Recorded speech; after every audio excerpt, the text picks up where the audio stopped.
Races are awesome.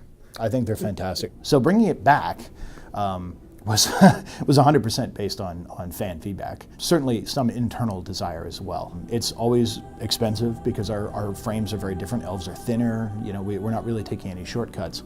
Dwarves certainly shorter and broader. So you have to make a bunch of armors and stuff like that. But in my mind, it's money well spent. Because we moved the date, we were able to bring it back. We basically just had the time necessary to bring it back. I think it's really important. We have a lot of players very passionate. I mean, Dwarven players are extremely passionate about their racial selection. You don't anger the Dwarf fans. They're prepared to go to war. Race is more than just like, how do I look in Dragon Age? It's really the idea of, as an elf, you're an underdog, right? As a dwarf, if you're on the surface, you are by default, you are outcast from your own society. That's intriguing. And that's interesting.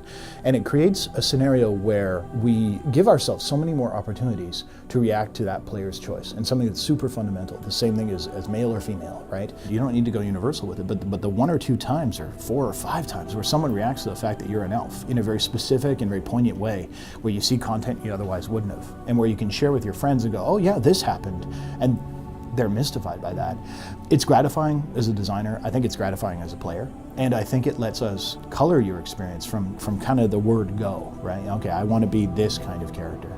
And it goes well beyond statistics. We respect it in the story. Really, the interesting opportunity here is because of the core tenet of the story is about the Inquisition. This is something that, while it is created in opposition to the church, it's created from a moment that is very driven by something the church is related to.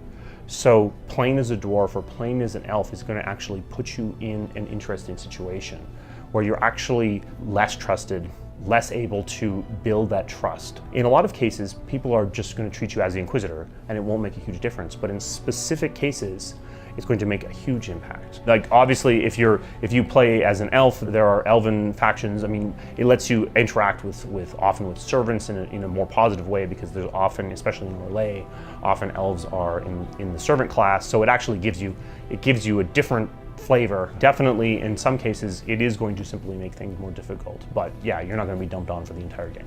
The race that you choose will have an effect on kind of your background. What kind of character are you? As well, whether or not you're a mage will have a pretty significant effect, because mages are in a very special circumstance.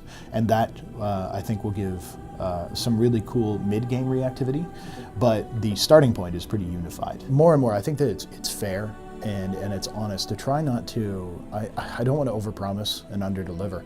My goal would be that when we are comfortable talking about something, it's because it's in the game, it's working, it's been tried, it's been tested, we're really happy with it. For instance, the race decision, was made well before E3, but why didn't we bring it up? Well, because again, we wanted to make sure that it was locked down, we wanted to make sure we'd done the work and our homework was done so that we could commit to it, and people could, with absolute enthusiasm, get ready for elf or dwarf or whatever.